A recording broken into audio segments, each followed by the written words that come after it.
Hi, this is Roger. Thanks for dropping by. It's the 8th, and on the 8th we film everything in bloom. But the weather is appalling at the moment. Nothing compared with some, but you know, the consequences are very low light levels. And when you're filming blooms and you want to get quite close, the better the light, the better. You know, then things don't go blurry and stuff. So what I'm probably going to do is I've got to water all the mounted stuff and the Vandas today. Nothing got watered yesterday except the Vandas, and they only got a quick one. It's just one of them days. But yeah, I need to water my mounts today properly, and they're due a feed today as well. So I'll get on with that. Because where some of the blooms are, I can't get at them without moving a lot of plants, and most of the ones I have to move are big dangly things like that, you know, the jungle. And as I've got to move them to water them, I should be able to get at the blooms. So I can certainly pick out on the larger ones that I don't need to get so close for. I can do that as I go along, but some of them I might just leave till later in the day. Because even if the sun doesn't come out, it's still brighter in the afternoon round here, you know, because the sun is there even if it's behind the clouds. So it's even on a dull day, it's still a bit brighter in the afternoon. And I've got to keep my eye on that sun now. It's a huge tree, which is in full leaf at the moment, that as the sun gets lower in the sky, eventually it will duck down behind there for a fair bit of the afternoon. And the instant I see that happening, that shade cloth comes off. Because by the time it comes out from behind the tree, it's weak. Yeah, so I can at least take one layer off, and then a few weeks later take the second layer off, and then we're all bright in here again. Even on a dull day, the light level would virtually double. You know, I mean, it's you can see. Well, no, you can't see how light the low level is because the camera adjusts for it. So, but trust me, it's dull in here today. Nowhere near enough light for some of the plants that are still in good active growth. But that's the UK. We live with it. Okay, so I'll get on with this. I might cheat a little bit. It might not only be what's in bloom today, because there's a plant I just need to film for somebody to have a look at, and I'll just pop it on the end. So you can always skip out if you don't like it. Right, must get on, as they say. Right, we'll start with the easy ones, the ones I can get at. This is Dendrobium Roy Tokunaga White Knight, first time bloomer. And absolutely stunning. There's two spikes coming out of the same cane. There's another cane matured that could follow on from that. We'll have to wait and see. Another Dendrobium here, just starting to go now. That bloom was already there when I got it. So was that one, and that was a bud. So this one will last the longest. That's a primary cross, that's Infundibulum crossed with Lowii, and the blooms have lasted well, because that type of Dendrobium you're normally looking at about 3 weeks, 4 weeks, and it's been a lot longer than that. So that one's doing well. No new growths on that plant at the moment, so that may be it for a while for that one, and probably no more than another week or so, something like that. This is the Nobly type, effectively kikis that have decided to bloom on an old cane, but very useful for me because it this is a named Nobly hybrid, Sweet Dream Apollon, definitely, and it now confirms that my big one is also the same plant, so I can put a name to that now as well. That's that one. That's the only Dendrobiums out at the moment. That's these are not in their ideal placement at the moment, but if I've got something in bloom, I put it somewhere where I can see it, and the plant just has to put up with it while it's in bloom. It can go back in its proper place once it's finished blooming. The Phalaenopsis I've got out at the moment, there are a few. This little mini has dropped a few blooms lately. It's just a little no ID. Pretty little blooms, but it looks like it's going to branch. That does actually look like a branch, so and it might extend as well, but these blooms are starting to go over, so they won't last a huge amount of time.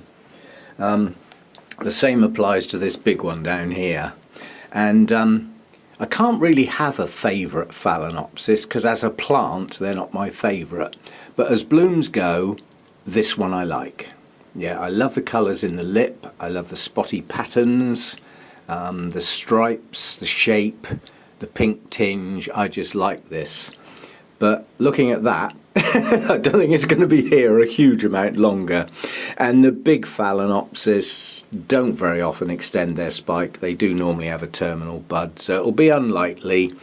And quite honestly, if that started to branch, I would take it off anyway, because the plant is just coming into vegetative growth. God, that's a mouthful this time of day. But as it's starting a new leaf, I would prefer it put its energy into that at the moment. The other larger one that's in bloom at the moment, and this one I do like a lot. It's simple, but it's still a very, very vibrant colour with the pale edges, and unfortunately, you know, some of the patterning is tucked away behind the lip. You know, now if somebody was actually producing a set of crosses to be, you know, to be mass produced, I'm surprised this one got through, because part of its beauty is sort of hidden in the background there, but nonetheless it got through and I'm pleased to have it. That's already putting out a branch, and quite honestly I hadn't noticed that. I've just noticed it now, so that one is going to branch. The fact that it's branching almost as a continuation of this bit, I'll let it stay because it won't look, you know, sometimes they stick out at a right angle and to me they just don't look good. But yeah, the blooms have lasted well. They're showing some signs of getting knocked about a bit recently, but that is literally what it is. They've just got knocked about a bit because they're such big plants. Moving them around is difficult, shall we say. Oh! Yeah, getting down there's okay, it's getting up. Right, so that's the Phalaenopsis out of the way. Oh, whoa, there. Where is it? There it is. I moved it. This one's still in bloom. This is Phalaenopsis Sweet Memory. And that spike does look like it may extend. It's quite close to a species. I think it's a species cross with a primary cross. So it's very close to a species, and the trait on the species is often to extend their spike. But as a consequence, you don't get so many blooms at once. You know, you take your choice, but when that first opened, the colours are a lot more vibrant. It's supposed to be fragrant, but this time I haven't got much of a whiff off of that one, I must admit. I do like it, you know, but it's doesn't have a huge number of blooms, so, you know, that's the type it is, so be it. Can't count that one anymore. You're out, mate. Quite honestly, this one's not going to be around a huge amount of time as well. This one, just this plant, in this area, just this one, got an infestation of aphids. Now, I don't get them very often, but they're on my finger, you don't need to look at the plant. Little tiny green aphids, and they're the easiest thing in the world to kill, so they're probably all dead because they got sprayed. But nonetheless, a word of warning. What I had in my sprayer at the time was rubbing alcohol. Yeah? And look what it's done to the blooms. Yeah? Hasn't done them a lot of good, has it? It's killed the bugs, but it hasn't done the blooms a lot of good. Quite honestly, these blooms were starting to go anyway, and looking at my records, they are coming to the end of their time. We do have another spike following on, and that's got aphids on it. I need to get at them. Why attack that plant and nothing else? Strange little things, but I do need to get on to them. If they get out of hand, they'll be on all the flipping blooms. They spread like wildfire. Easy to kill, but a nuisance, you know, if you let them get out of hand, so I'll have to get on to them. That's Miltonia Sunset. That spike's not long for the world, but it has got another one. This one up here, I'm not going to move it, but it is actually back to front.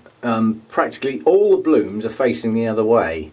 But luckily it's got a branch that we can look at. That's Oncostelli Wildcat Rainbow, and that will be sold tomorrow. It's too big a plant, and those blooms just don't do it for me, I'm afraid. And as it's in bloom, it'll fetch a reasonably good price. So I'll just have to make sure none of them aphids have got on them blooms, or I'll get shot. Oi, get out of here with them bugs. They don't like it. And this little Howiara, that's what it is. You can call it a miniature Oncidium if you like, but I'm pretty confident it's a Howiara. Which one, I'm not fussed. Howiara hybrid will do me. But those are delicate little flowers. They're closely related to Oncidiums, and you can see where the name Dancing Ladies comes from. Just look at the shape. You've got the arms sticking out, you've got the head, and you've got the big flowing dress of a dancing lady. Pretty little blooms, but emphasis on the little. You can see the size of the blooms with my fingers. But what a pretty little spike. Not everything has to be big and blousy. Right, my only Disa, Cuensis, is seriously fading now, so this is only just going to make it for this video. I mean, once blooms start to fall off, as far as I'm concerned, it's no longer in bloom. I'm just going to let that one sneak in for the last time. It's still got some colour on some of the blooms, but on its way out, unfortunately, and we won't see those again until late spring, early summer. That's if I manage to get it to bloom again. We shall see. But my only Disa, it's just a pot full of plants. There are so many plants in there. When I do come to unpot it and sort it out, I'm going to get at least 2 potfuls. At least 2. Yeah, all to grow on, and you know, who knows which ones will bloom next year and which ones won't. But they grow on. Even if they're not going to bloom that year, they grow on, they get bigger, ready to bloom. And then once the corm has actually bloomed, it dies. It only does it once, but it grows plantlets around the outside during the summer while it's in bloom. And those are the ones you grow on, you know, for a year or two's time. So it's a progression. Let's get the little Aerangis done, first time bloomer. And for a first time blooming, I'm pretty pleased with that. 2 spikes on one of the plants and 1 on the other. That's quite good going. I'm well pleased with that. That's Aerangis decariana. The only one of my Aerangis that's actually classed as liking quite high light. It comes from very open places, so it gets sun where it comes from. But it also gets a lot of humidity, tends to frequent river valleys and things like that, but capable of taking a bit of sun now and again, not full sun all day long, but quite a high light Aerangis. That's not typical. Most of them are medium light. Some of them are even quite deep shady plants, but yeah, this one likes the light. Lovely little blooms, night scented, moth pollinated. Moths get their tongue right down in these big long spurs to get their little drink at the bottom. Yeah, it's a pretty little plant, and I think that's going to go to the Orchid Society with me tomorrow and see what I can get for that. At least people get to look at it. You know, it doesn't worry me whether it gets an award or anything. It's just a nice plant, and it's in bloom, and I doubt if anybody else has got it, so it will be interesting. And down in the deepest shade, the Restrepias, there are only 2 in bloom. But then, you know, 2 out of 4 is not bad. Some, you know, they're just having a lull at the moment, but this one has always got 1 or 2 blooms on it, occasionally 3 or 4, but it's very rarely without at least 1.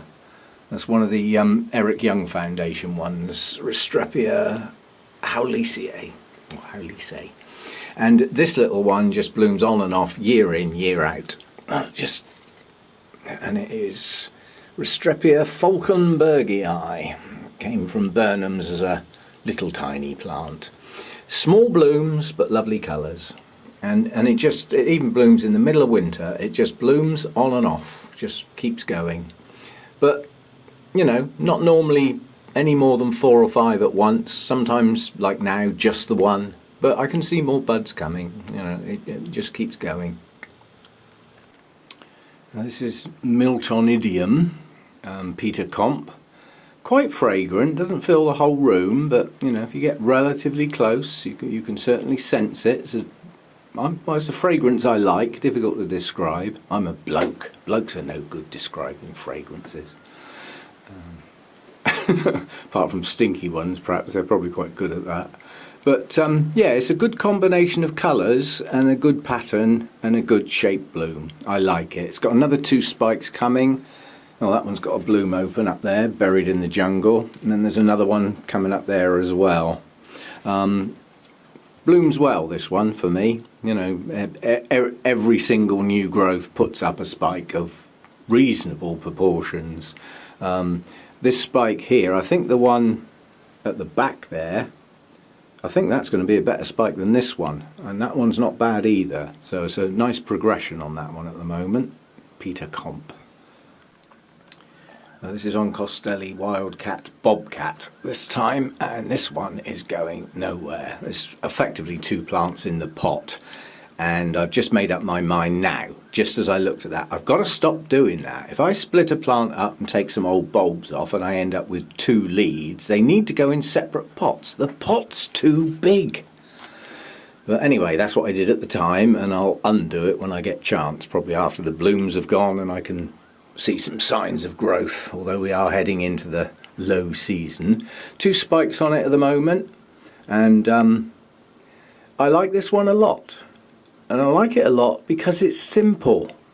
It sticks to the deepest red with the tiny little gold tinges on the ends. Nice proportioned flower. I don't believe it's fragrant. This is a relatively weak spike, but it's actually got two nice blooms on it. Whether it's a weak spike or not, we'll have some of that. And the camera will not show the depth of colour, I just know it won't. It is the deepest red. But cameras have a habit of brightening up reds, and so they make them a couple of shades lighter. But that is a really deep red. From a distance, it almost looks black. It's absolutely gorgeous. I love it.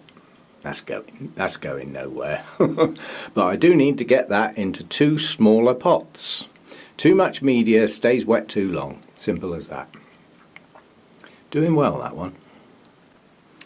Now, this Vanda just started opening its two spikes a few days ago. It does tend to progress up the spikes relatively quickly, and it goes downhill at exactly the same rate, quite honestly. Once it's had its time, the flowers drop off. You know, every time you go near it, you get another one drops on your head. They come off quite quickly, but they open quite quickly too. Nice autumn colours on that one. Not large blooms, but you get quite a dense spike. Ascocenda trait more than a Vanda trait, but it's just an OID, and lovely little splash of autumn colours as we head into autumn. Most suitable. I missed this one because it was sort of out of the corner of my eye. This is Sturbic red, but I've forgotten what the beginning bit is.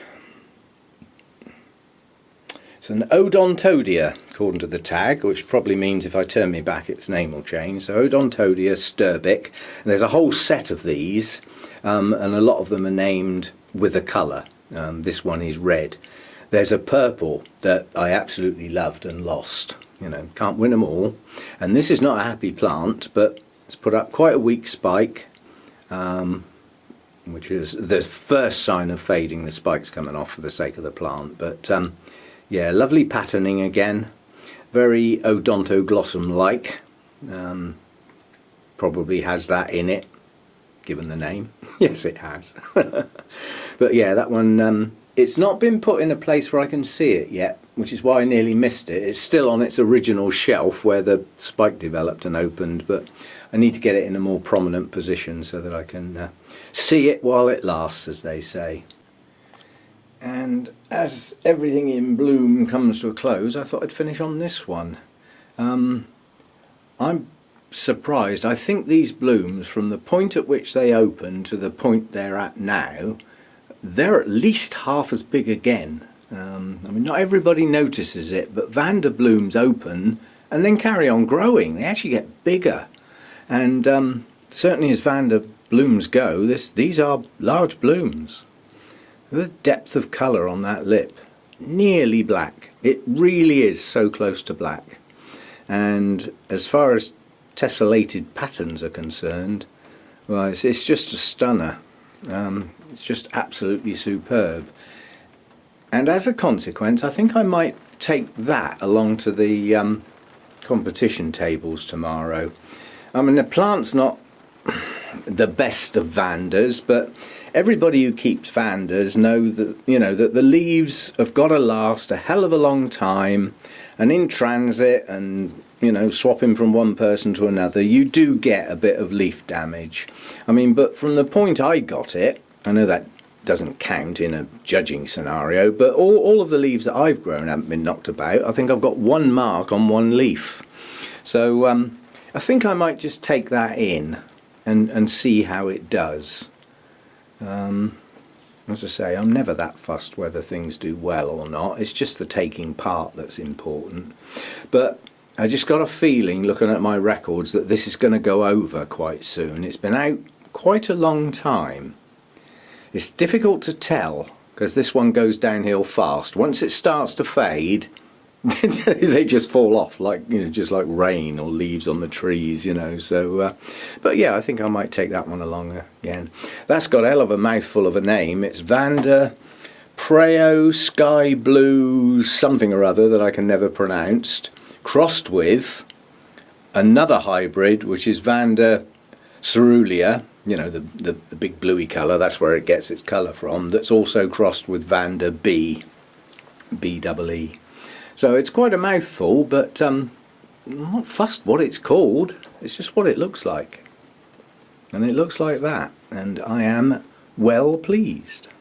So there we go, that's everything in bloom, and that's for September, obviously. I'll do the same again on the 8th in October. I plan to keep this going. I've just got this horrible fear that one day I'm going to come out here on the 8th and there'll be absolutely nothing. I know this has got nothing to do with what's in bloom. I have to raise my voice because of the racket on the roof. But I did say I'd show Rose this. This is Elizabeth Ann Buckleberry, bulbophyllum. And she was asking about what the bulbs are supposed to look like. Well, I got no guarantee this is what they're supposed to look like, but this is what mine look like. They do seem to develop natural ridges, yeah, as they get older. I mean, if you look, where are we? That one's actually bloomed, that one's bloomed, that one back there's bloomed. I've got new growths coming out, some of which are escaping out of the pot, as they tend to do. That's a new growth round here, yeah. So I mean, that's the general sort of look of the thing. And it is a medium to large bulbophyllum, effectively.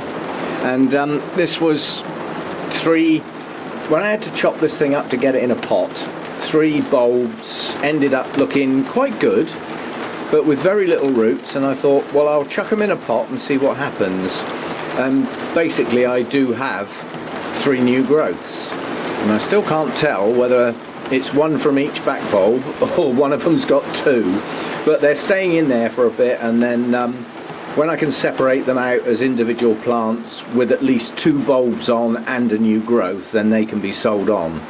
And they're a very popular bulbophyllum, so, you know, they'll sell reasonably well. You know, with 2 mature bulbs and a new growth, that's just the right sort of size to sell on. A back bulb with a single new growth, not so good. Yeah, so I'll just wait patiently. They can stay in that pot for a bit. Anyway, that's my 2 rows. Don't know whether that helps or makes it worse. See you again.